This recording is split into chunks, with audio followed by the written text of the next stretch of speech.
사실 진료실에서 대답을 드릴 수 있는 시간적인 제한이 많다 보니까 또 이 캠페인을 통해서 또 미리 저희가 환우분들 또 환우 보호자분들한테 평소에 궁금해하셨던 질문들을 저희가 먼저 취합을 했습니다. 안녕하세요. 전문가를 모시고 질환에 대한 정보를 살펴보는 대한혈액학회와 비욘디가 함께하는 질병 알리기 시간입니다. 오늘은 지난 방송에 이어서 골수 형성 이상 증후군에 대한 Q&A 시간을 가져보려고 하는데요. 연세의대 세브란스 병원 혈액내과 정준원 교수님 함께하십니다. 교수님 안녕하세요. 네, 안녕하세요. 네, 안녕하세요. 오늘 Q&A 시간에는 특별하게 다른 두 교수님도 모시고 방송을 진행하려고 하는데요. 코로나19 상황을 고려해서 스튜디오가 아닌 줌 화면을 통해 만나 뵙도록 하겠습니다. 교수님 안녕하세요. 안녕하세요. 네, 안녕하세요. 좌측부터 화순 전남대학교 병원 혈액내과의 안재숙 교수님, 그리고 가톨릭대학교 서울성모병원의 혈액내과 박시리아 교수님 함께해 주십니다. 오늘 온라인상으로 참석해 주신 두 교수님 모두 저희 Q&A 질문에 대한 답변 해드릴 예정이십니다. 우선 교수님, 이번 골수 형성 이상 증후군을 명쾌하게 알고 완쾌하자는 명쾌완쾌 캠페인, 특히 이번 Q&A 섹션 기획에 더 특별하게 고려한 부분이 있다고 들었습니다. 이제 보호자분들과 환우분들께서 보내주신 질문을 바탕으로 마련해 주셨다고요? 네, 맞습니다. 이 질병이 환자분들 또 환자 보호자분들 모두 다 이해하시기가 좀 어려운 부분이 있고, 특별히 진료실에서도 굉장히 다양한 질문들을 해주셔서 거기에 이제 대답을 해드리는데, 사실 진료실에서 대답을 드릴 수 있는 시간적인 제한이 많다 보니까 또 이 캠페인을 통해서 또 미리 저희가 환우분들 또 환우 보호자분들한테 평소에 궁금해하셨던 질문들을 저희가 먼저 취합을 했습니다. 특별히 이 취합 과정에서 많은 역할을 해주신 한국혈액암협회 담당자분들께도 이 자리를 빌어서 감사의 말씀을 드립니다. 네, 저도 오늘 새 교수님을 모시고 환우분들께서 궁금해하셨던 부분을 속 시원하게 풀어드리는 시간을 가지고 싶은데요. 그럼 지금부터 본격적으로 Q&A 시간 시작하도록 하겠습니다. 먼저 환우분들께서 보내주신 질문부터 살펴보도록 하겠습니다. 첫 번째 질문 보여주시죠. 올해 초 골수 형성 이상 증후군 저위험군으로 진단을 받았고 현재 특별한 치료 없이 정기적으로 추적 관찰만 하고 있습니다. 혈액암이라고 하는데 아무 치료를 하고 있지 않아 불안한데요. 정말 경과 관찰만 해도 괜찮은 건가요? 병이 더 나빠지기만을 기다리고 있는 것 같습니다. 네, 지금 이 환자분께서는 저위험군에 해당되는데 치료를 받지 않고 경과만 관찰해서 조금 걱정스러운 마음이 있으신 것 같아요. 안재숙 교수님께 답변 부탁드립니다. 네, 당연히 진단 후에 치료를 받지 않고 계시니 불안할 수밖에 없지만 이 저위험군은 단어 뜻 그대로 위험도가 낮기 때문에 도리어 치료를 통해 얻을 수 있는 득보다 실이 더 클 수 있기 때문에 경과 관찰을 하시면서 적절한 치료 시기를 기다리는 것이 최선이 되겠습니다. 네, 그렇다면 골수 형성 이상 증후군의 고위험군과 그리고 저위험군을 구분하는 그 기준에 대해서도 설명 부탁드립니다. 위험군을 나눌 때 이제 그 국제적으로 몇 가지 쓰는 지표가 있습니다. 이제 크게는 한 3개 정도를 쓰고 있는데 이제 서로 다른 국제적인 예우 지표에서 그렇지만 공통적으로 보고 있는 한 3가지 요인이 있고요. 이제 첫 번째는 이제 골수 검사를 했을 때 보이는 아세포가 어느 정도를 차지하고 있는지, 그리고 두 번째는 골수 검사를 했을 때 이제 염색체 검사도 하게 되는데 이제 어떤 염색체 이상을 갖고 있는지, 그리고 세 번째는 이제 혈액세포 수치의 저하, 그러니까 호중구나 그다음에 헤모글로빈 혈색소, 그리고 혈소판이 어느 정도 감소되어 있는가, 이렇게 크게 3가지 정도에 따라서 이제 계산을 하게 됩니다. 지금 화면에 이렇게 보이시는 대로 이제 제가 국제 예우 지표 중에서 가장 많이 쓰고 있는 개선된 국제 예우 지표 이렇게 표를 보시면 아까 말씀드린 그 3가지 항목에 점수를 매기는데 0점에서 10점까지 점수를 매기게 됩니다. 그래서 점수가 높을수록 더 나쁘다라고 생각을 하시면 되는데요. 보통 4점을 기준으로 해서 이제 이보다 낮으면 저위험군, 그리고 이제 4점 이상이 되면 고위험군으로 보통 분류를 하고 있고요. 이제 이런 기준들에 의해서 저위험군, 고위험군을 나누게 됩니다. 네, 답변 감사합니다, 교수님. 그래서 크게 3가지 기준으로 고위험군과 저위험군이 나눠진다고 생각하시면 될 것 같습니다. 그러면 다음 두 번째 질문으로 넘어가 볼게요. 2019년 8월에 골수 이식을 받았습니다. 이후 지금까지 소론도 5mg을 매일 복용하고 있는데요. 눈두덩이가 부어서 쌍꺼풀이 처지고 눈을 감은 것처럼 보입니다. 이를 위한 좋은 이야기나 처방이 있는지 궁금합니다. 라고 질문을 주셨는데요. 우선은 왜 이런 증상들이 보이는지 정준원 교수님께 답변 부탁드리겠습니다. 네, 2019년 8월에 이식을 받으셨기 때문에 이제 한 2년 정도 지나신 상태인데 아직까지도 이 스테로이드, 소론도를 복용하고 있다면 자세하게 말씀은 안 해주셨지만 아마 20현대 숙주 질환에 대한 어떤 증상들이 있어서 아마 복용을 하시는 게 아닌가 이렇게 추측을 해봅니다. 쌍꺼풀이 처지고 눈이 감은 것처럼 부어 있다는 것 자체가 아마 안면에 부종이 있다는 것을 의미하는 것 같고요. 저희가 이제 부종이 있다고 환자분이 말씀을 하시면 기본적으로 이제 부종을 일으킬 수 있는 어떤 몸의 신체의 변화들을 먼저 확인을 해보게 됩니다. 예를 들어 심장의 기능이 좋지 않은지 또는 콩팥, 신장의 기능이 또 좋지 않은지 그리고 지금 물어보신 것처럼 이 소론도라고 하는 스테로이드도 약간 붓기를 유발할 수 있기 때문에 이런 것들도 원인이 될 수 있습니다. 우선은 이 증상 하나만 가지고 어떤 문제가 있는지를 정확하게 알 수는 없지만 가장 흔한 원인들서부터 이렇게 체크를 해 나가면서 이 붓는 이유가 뭔지에 따라서 거기에 맞는 치료를 해야 될 것 같습니다. 예를 들어 심장이 안 좋아서 붓는다면 심장 기능을 강화시키는 약제를 쓴다든지 콩팥이 문제가 있는 거라면 식이 조절을 좀 통해서 염분을 섭취 안 한다든지 또 소론도 때문에 붓는 거라면 가능한 범위 내에서 용량을 줄여보는 그런 방법들이 있겠습니다. 네, 말씀해 주신 것처럼 원인부터 찾아서 그에 맞는 치료법을 받으시면 좋을 것 같은데요. 지금 환자분과 같이 이식을 받으신 분들은 그 후에 발생하는 부작용이나 합병증에 대해서 걱정하시는 분들이 많으실 것 같아요. 그래서 대표적으로 어떤 것들이 있고 어떤 거를 주의해야 되는지 자세한 설명 부탁드릴게요. 네, 보통 이식이 실패하는 이유가 크게 두 가지인데 하나가 재발이고 하나가 말씀하신 것처럼 여러 가지 부작용이나 합병증입니다. 당연히 이식 과정 중에서는 면역력이 떨어져 있고 완전히 질병이 완치할 때까지는 이전 질병으로 인한 증상들이 남아있기 때문에 기본적으로 감염, 출혈 이런 것들은 늘 문제가 될 수 있고요. 특별히 동종조혈모세포 이식을 받았을 때 좀 독특하게 나타나는 것이 20현대 숙주 질환이라고 하는 부분인 거고 또 이 환자분도 아마 2년이 지나도 스테로이드를 드시고 계시다는 것 자체가 그런 질환이 있을 가능성이 높아 보이는데요.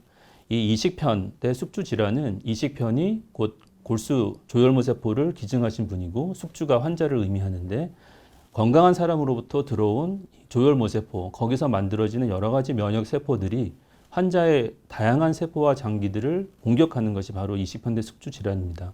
따라서 이 질병이 너무 심할 때는 이것 자체가 사망률이 나타날 수 있는 부작용이긴 하지만 또 완전히 단점만 있는 것은 아니고 이 20현대 숙주 반응으로 인해서 또 기저질환인 골수형성 이상 증후군이 또 재발을 안 하게 되는 부분도 있어서 두 가지 장점과 단점이 모두 있는 합병증이라고 할 수 있겠습니다.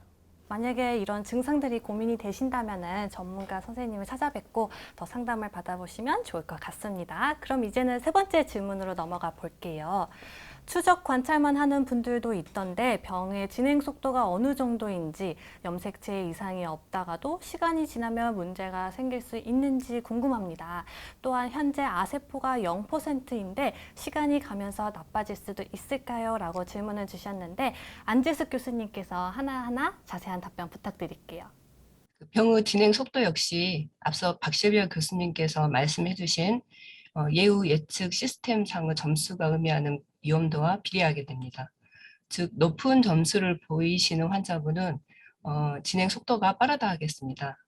보통 진행 속도와 연관된 지표로는 약 4분의 1의 환자가 급성 백혈병으로 전환되는 평균 기간이 많이 발표되고 있는데 그 이유는 4분의 1 환자에서 급성 백혈병으로 병이 진행을 하여 악화되기 때문입니다.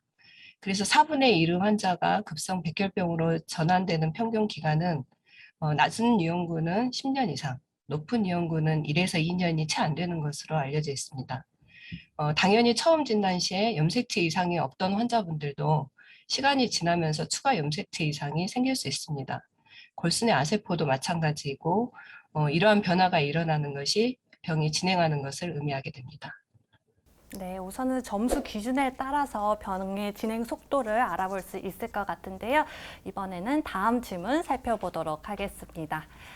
이식 나이는 몇 살까지가 희망적인가요? 이식 성공 확률이 정말 40% 미만인지, 이식 후에 재반류가 재이식 성공률은 어느 정도인지 궁금합니다. 라고 질문을 주셨어요.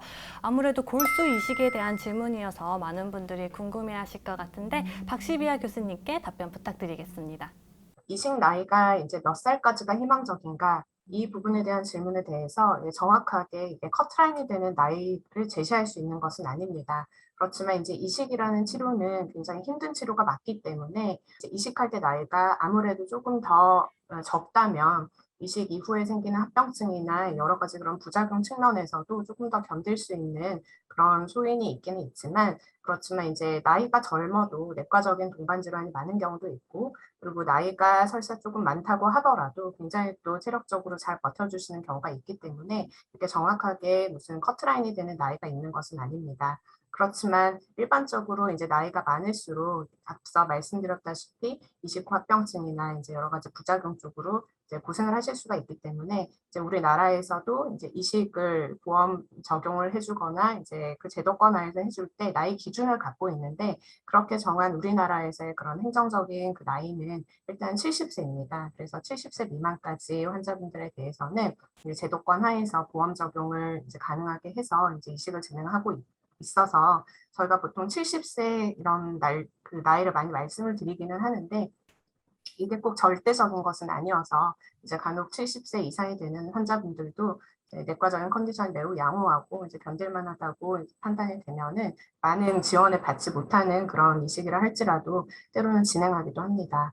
그리고 이식 성공 확률은 이식이 성공했다라고 얘기하려면 우선은 이제 오랜 기간 동안 지켜봤을 때 질병이 없이 이제 건강하게 생존을 하셔야 되는데, 그런 확률은 한 40%에서 50% 정도 되는 걸로 이제 전체 환자분들에서는 예상을 하고요.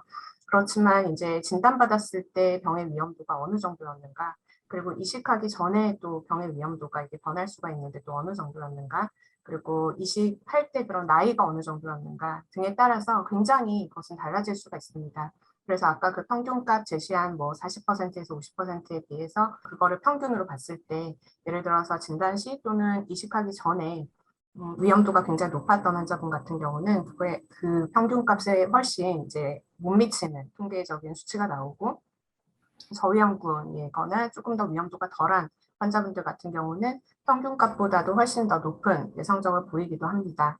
이제 이식이 실패했다고 얘기를 할 때 결국은 이제 두 가지 측면인데, 하나는 결국은 병이 재발을 하든지 아니면 그 병의 합병증, 감염증이라든지 아니면 이식현대 숙주 반응으로 환자가 나빠지는 경우, 이제 이런 경우 이식 실패로 저희가 간주할 수 있는데요. 이런 이식 실패의 한 반절 정도는 이제 재발이 차지한다고 이해를 하시면 되겠습니다. 그리고 재이식을 하기도 하고 이랬을 때 성공률은 아무래도 첫 번째 이식 성공률보다는 떨어지는 편이어서 약 20%에서 25% 정도 성공할 것으로 저희가 기대를 합니다. 네, 좋은 답변 감사합니다, 교수님. 이제 이식하는 데 있어서는 나이 외에도 다른 요인들도 함께 작용하는 것 같은데요. 성공률 또한 여러 요인들에 의해서 이제 그 퍼센트가 다르게 적용할 수 있을 것 같습니다. 그러면 다음 질문 살펴보도록 할게요. 이식 전후 환자가 경험하는 일반적인 증상과 변화가 궁금합니다. 100일, 6개월, 1년 단위로 환자의 증상과 주의사항 및 일상생활 안내에 대한 정보를 부탁드립니다. 라고 질문을 주셨는데요. 이 질문은 이제 골수 이식 후 관리에 대한 질문이에요. 안재숙 교수님께서 답변해 주시면 좋을 것 같습니다. 네, 이식 후의 과정은 결국 면역력이 서서히 회복되어 가는 과정, 그리고 아까 말씀드린 대로 재발이나 합병증 발생 여부를 확인하는 과정, 그리고 전반적으로 건강 상태를 회복하는 과정이 있겠다고 할 수 있습니다. 이러한 과정에서 환자의 노력이 필요한 부분은 감염 예방과 전반적인 건강 상태를 회복하는 부분이라고 생각합니다. 보통 100일, 6개월, 1년이라고 꼭 집어서 물어보셨는데 보통 첫 3개월은 호중군은 어느 정도 회복이 되지만 다른 면역력을 구성하는 나머지 요소들이 회복이 아직 부족하기 때문에 감염의 위험도가 가장 높은 시기이고 또한 급성 이식형대 숙주질환의 위험도가 도사리고 있는 시기입니다. 그리고 3에서 6개월은 점차 면역 억제제를 줄이면서 면역력이 서서히 회복하는 시기이고 1년이 지나면 어느 정도 정상에 가깝게 면역력이 회복되는 시기입니다. 그래서 각각의 시기에는 각각의 면역력 회복 정도에 맞게 위생관리 그리고 일상생활 관리가 필요하겠습니다. 네, 그렇다면 이 관리가 왜 중요한지 다시 그 중요성에 대해서 말씀 주시면 좋을 것 같고요, 교수님. 그리고 이제 잘 관리하려면 어떻게 해야 되는지 조언도 함께 주시면 좋을 것 같습니다. 무엇보다도 감염 관리가 가장 중요한 부분이 되겠습니다. 호중구가 회복이 되셔도 다른 면역 기능들은 훨씬 늦게 회복이 되고 또 환자분에 따라 면역 억제제 복용 기간도 각각 다 다르기 때문에 이 기간에는 너무 긴장을 늦추지 마시고 충분히 면역력이 회복될 때까지 감염 관리에 최선을 다하셔야 하겠습니다. 네, 감염 관리에 신경 써서 잘 해주시면 좋을 것 같습니다. 그래서 여기까지가 이제 환우분들께서 보내주신 질문이었고요. 다음으로는 보호자분께서 보내주신 질문에 대해 살펴보도록 하겠습니다.